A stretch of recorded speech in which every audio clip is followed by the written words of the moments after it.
What is up, greedy guts? It's your boy Big Umami, and a few months ago I put out a video about using radio.com and Koala Sampler together on the iPad to make cool sample-based beats. In that video I explained that radio.com is an amazing website that gathers music from various decades and various countries, and you can actually pick and choose the countries and the decades, and a slew of songs will actually come out streaming for you, and then you can screen record them and use that video and import it as audio in Koala Sampler in order to make cool sample-based beats. So I got a couple of things to say about that video.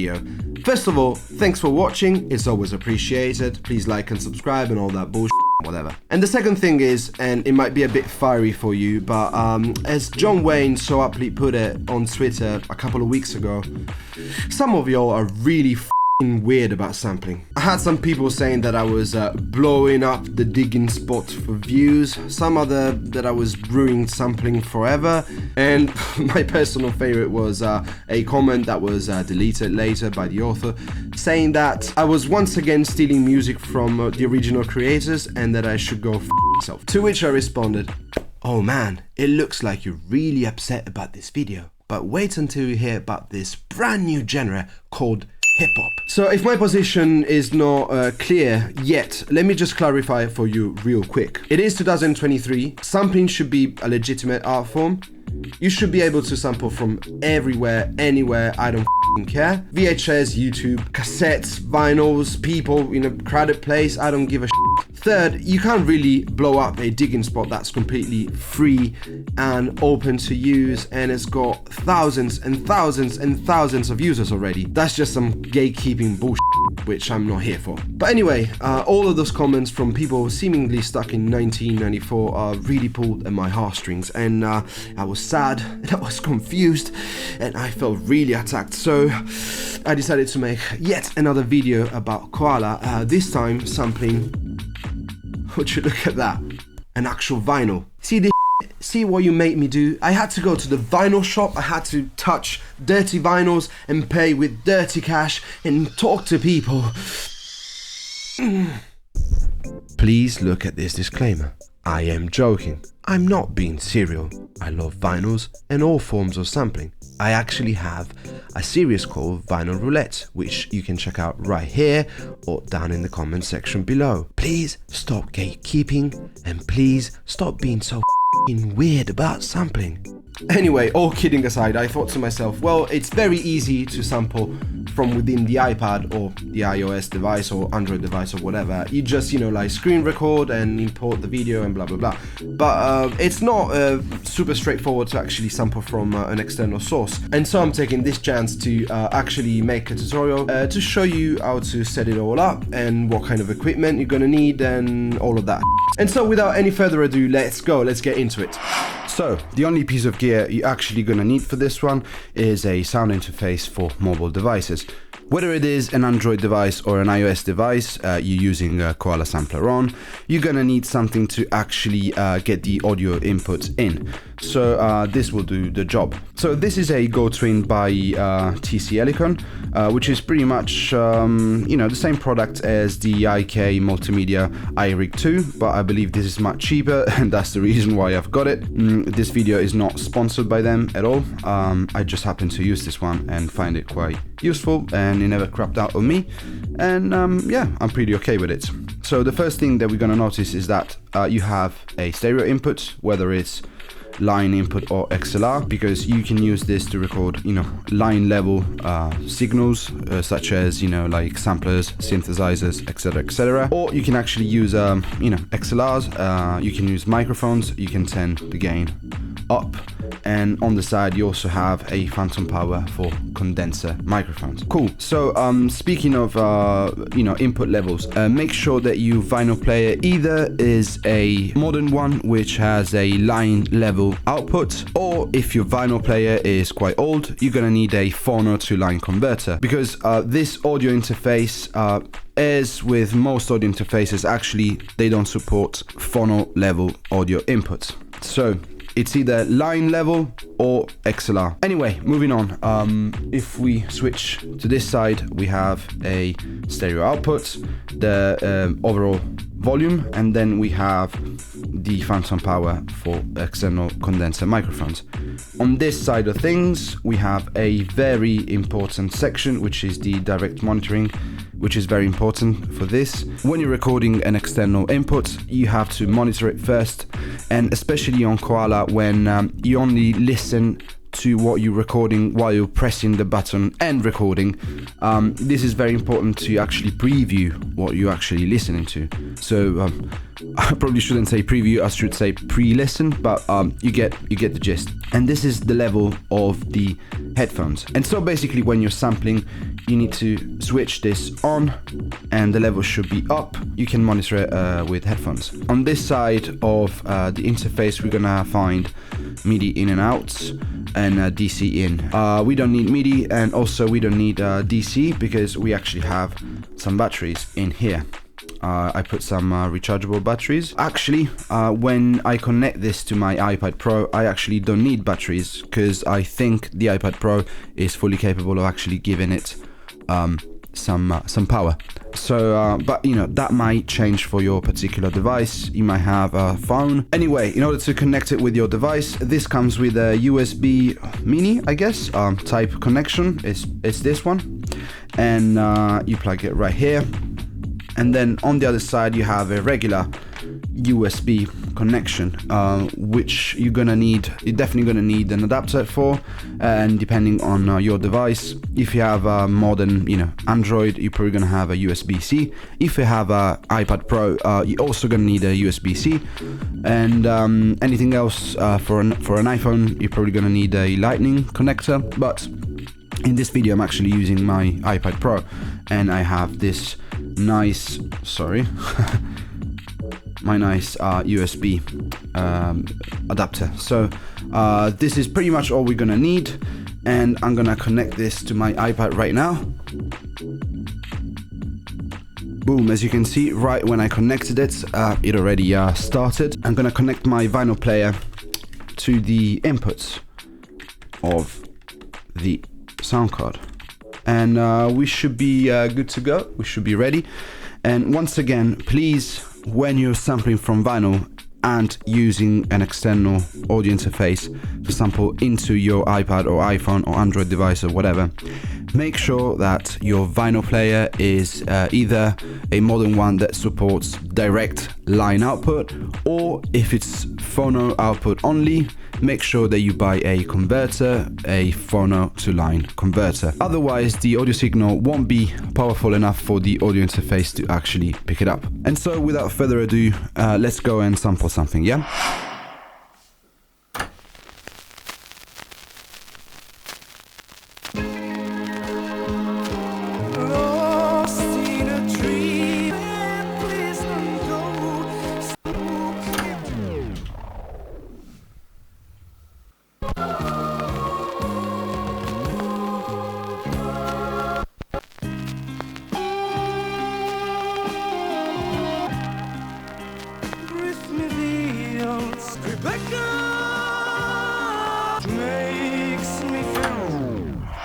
So, I've sampled a couple of songs, but the first one is kind of meh, so farewell recording number 1.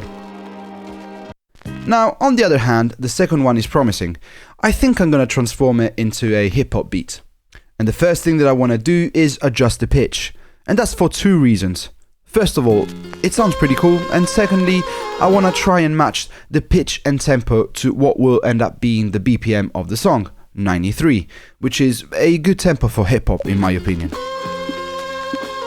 And let me adjust the start point here.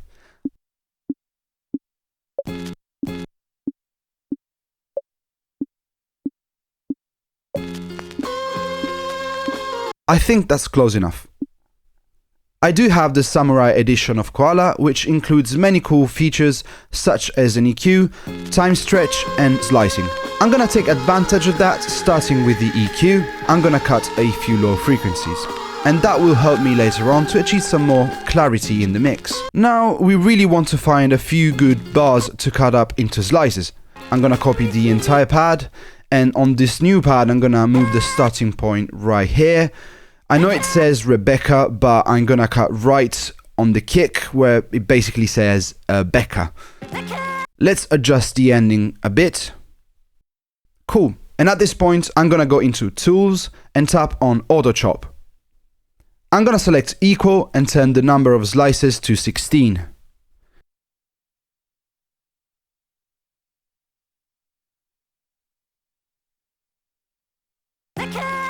You can preview the slices by just tapping on them, and you can also adjust the slicing point like I'm doing right now.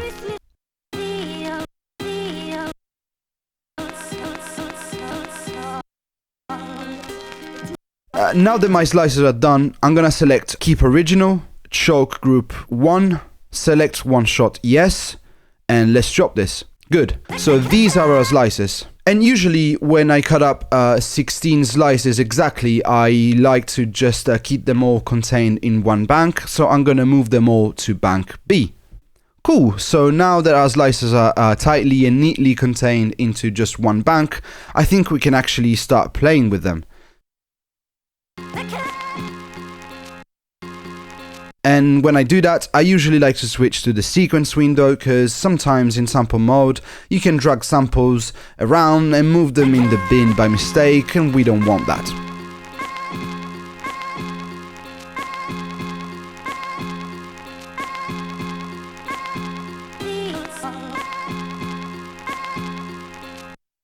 So I don't like this very first slice where it says Becca, and I want to replace it with something else.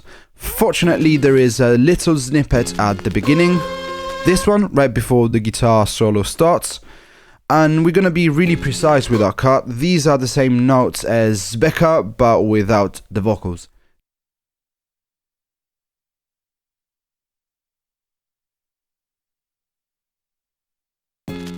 So we're gonna drag this here and swap it with the original sample.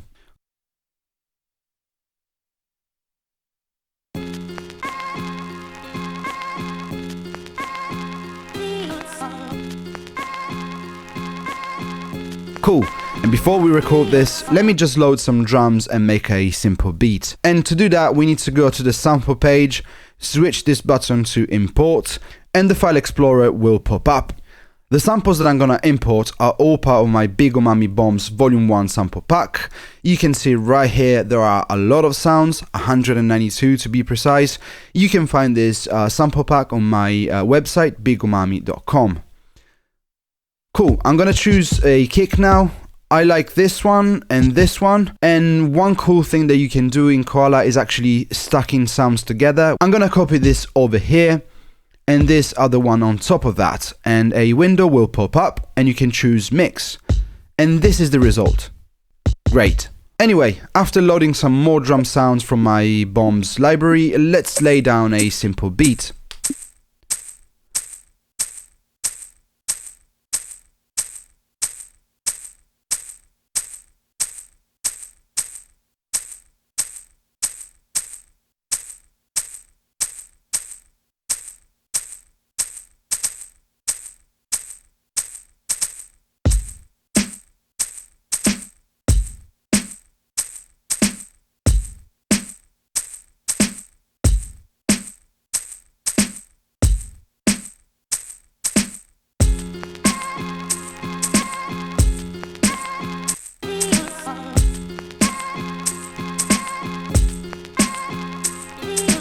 I'm gonna add some more shakers.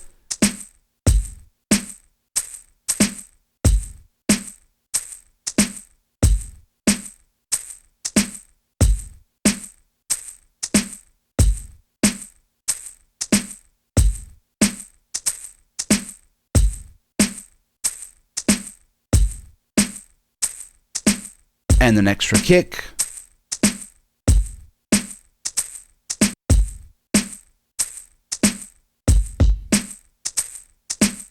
And finally, I'm gonna record the slices.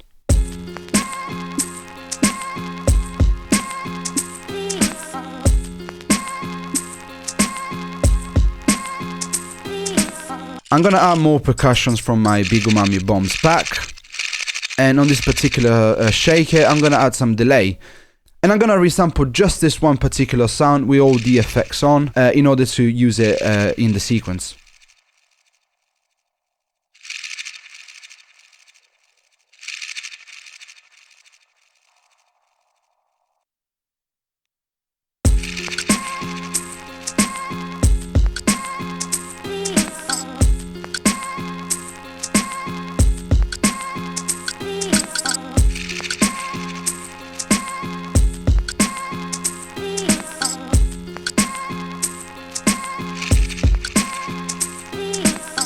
Okay, it's time for some bass. I'm gonna load some single cycle waveforms from the legend himself, Adventure Kid.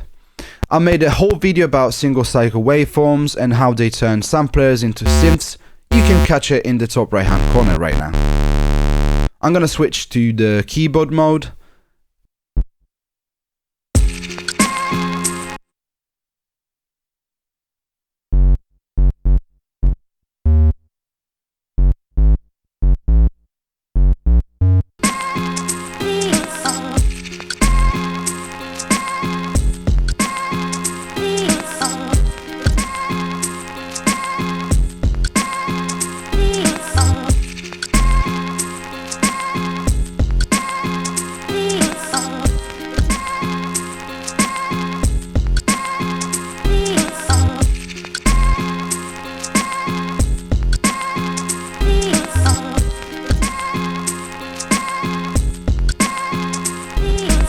I'm gonna adjust this in the editor.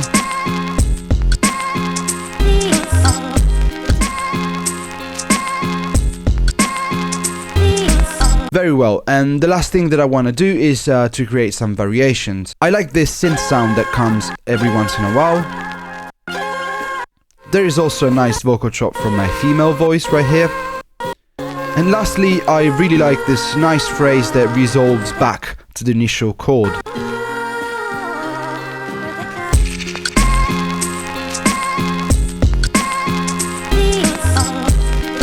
So I'm gonna add these slices in using the editor in Koala. I'm gonna add the final phrase here. I'm gonna delete the previous notes.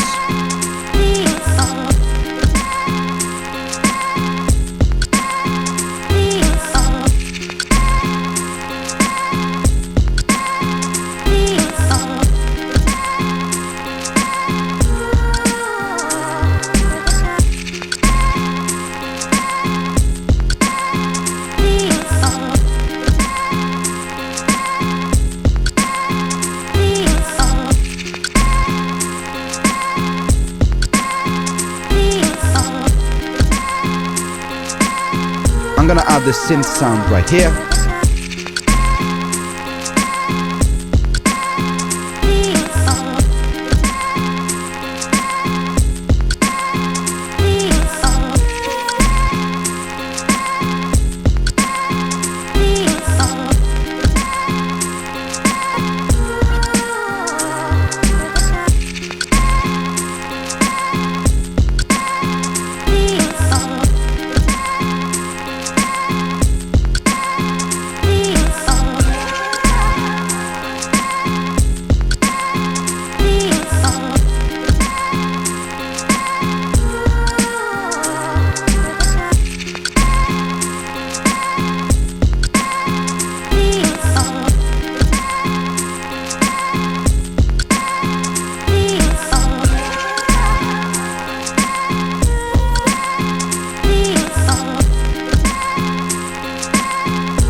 Delete the very last bass notes to make the final part cleaner.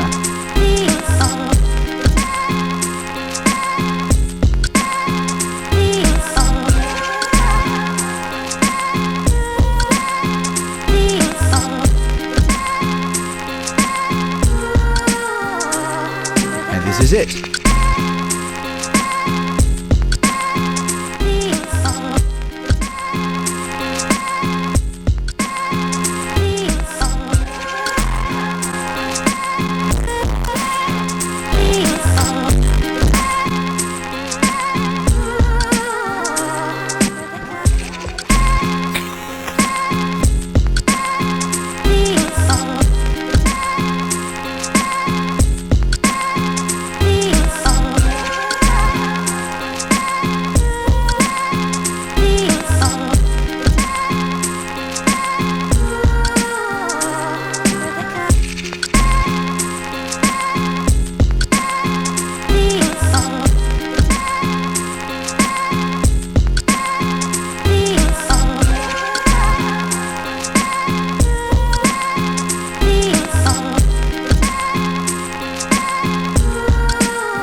And that's it. So hopefully this little video helped you or inspired you to use vinyls with your Koala setup and showed you how to do it effectively. And if you want to support me, as I previously mentioned, I actually have a sample pack which I use extensively for the drums in this video, which is called Big Umami Bombs Volume 1. You can find that at bigumami.com. Here's some more Koala videos for you. Please like and subscribe. Please buy me a coffee on the buymeacoffee.com/bigumami page, or buy my sample pack and support me in any other way you find feasible. Tell your mom, tell your dad, tell your friends, tell your Reddit friends, and yeah, be kind to one another, and I love you. See you next time.